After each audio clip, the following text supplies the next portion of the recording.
it's a world-class Indian side all the way through.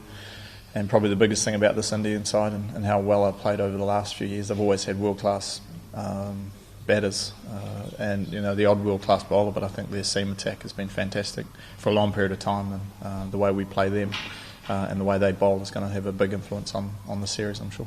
I still feel like I'm good enough and got a lot more to offer this team, both on and off the field, and I'm still as hungry as ever to score runs. But no, as I said, after my first series, I wouldn't have been putting much money on me playing 100 tests after that series, that's for sure. But no, I'm happy with what's happened today. It's not necessarily the runs you get in the good times. It's how you deal with the failures along the way that shape you, as a person, as the way you go about your training, and as yourself as a teammate. And, sometimes it's the negative things that make you harder and stronger and more resilient, and that's what you need to be, I think, to be a test player.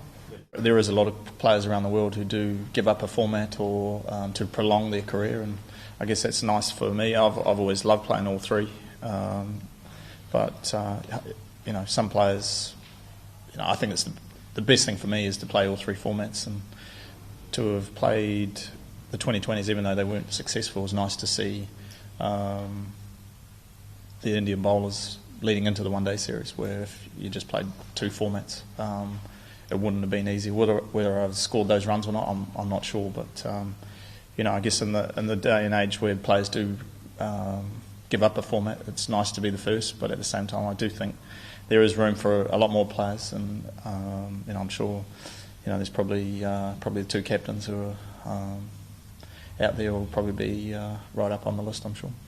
Obviously we didn't play as well as we would have liked over there. We went over there with high expectations, but in saying that, it's nice to try and, I guess, get back on the horse, so to speak. But in saying that, we know New Zealand conditions a lot better than Australian conditions, and it's one of the tougher places to play cricket at the moment.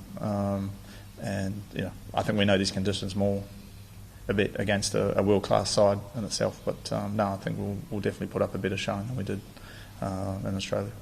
Yeah, I think if we just look at Bumrah, I think we're in trouble. I think their whole bowling lineup has been fantastic. You don't have to look too far when they played in not necessarily similar conditions, but as close to New Zealand and Australia, they were fantastic.